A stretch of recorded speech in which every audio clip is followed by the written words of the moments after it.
Ne duhet të bëjmë më shumë për mbrojtjen tonë. Javën e kaluar shpalla një paketë tjetër sanksionesh për flotën hije ruse në mënyrë që të mbrojmë infrastrukturën tonë nga flota e Putinit. Tani që kemi nxjerrë këtë ultimatum, duhet të jemi të përgatitur që ta ndjekim deri në fund, sepse nëse Rusia nuk do të ulet në këtë tryezë bisedimesh, Putini duhet të paguajë çmimin. Pra ky ishte kryeministri Starmer kur flet qartësisht termin ultimatum. Ludvig Savić çdo të thotë në radhë parë një flotë hije dhe pastaj flota hije ruse. Ma kuvizo pak. Një flot tani është të blera nga Rusia, por që nuk kanë flamur rus ose nuk kanë asnjë lidhje le të themi të dukje me Rusin. Mund të jenë anije me flamur libist, algjerist, greqist, të kujdo që mund të jenë dhe të cilat transportojnë mbi të gjitha naftën dhe gazin rus në këtë rast. Llogaritet ketë paktën rreth 1300 anije që janë. Këto shkelin embargon? Apo kontrabandën. Kontrabandë setrore, si bie. Shkelin sanksionet që janë vendosur nga perëndimi ndaj Rusisë. Dhe bëhet fjalë për rreth 1300 anije, pra është numër shumë i madh i anijeve flotës ruse. Nuk është kaq e lehtë për të gjendur, pra nuk është kaq e lehtë për të identifikuar faktin që një anije me flamur algjerian mund të jetë e blerë nga Rusia dhe komanduar nga Rusia, le të themi.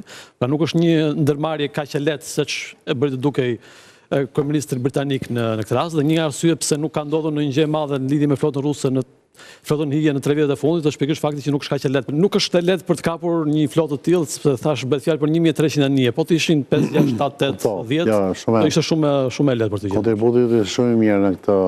Zoti Karamuço? Kanë disa ekrane të mëdha agjencitë ligjzbatuese të cilat shikojnë në radar ato që quhen numrat e transponderëve, qoftë jetër fluturuse dhe ashtu atyre detare. Këtyre mund t'i vësh pins, ju vë pineska i virtuale të kuqe për aty ku dyshon. Që këto kanë veprimtari agjendurore ose thyrje të embargo, siç e përmendi edhe kolegu. Në lidhje me ato kontrabandie, domethënë që Rusia ka një potencial shumë të madh që nuk po e shfrytëzon dot në tregun ndërkombëtar që është ai sidomos i gazit. Dhe po gjenë forma alternative për ta shitur këtë tek nevojtarët në Evropë. Por çfarë ka përveç gazit? Do vinë në Shqipëri këto anije? Përveç gazit dyshohet që ka edhe armë që po shiten. Lufta e Ukrainës me Rusin ka zhvilluar një kontrabandë, një trafik ndërkombëtar shumë të fuqishëm të armëve. Të kemi flotë në? Jo, s'kemi këtë flotë.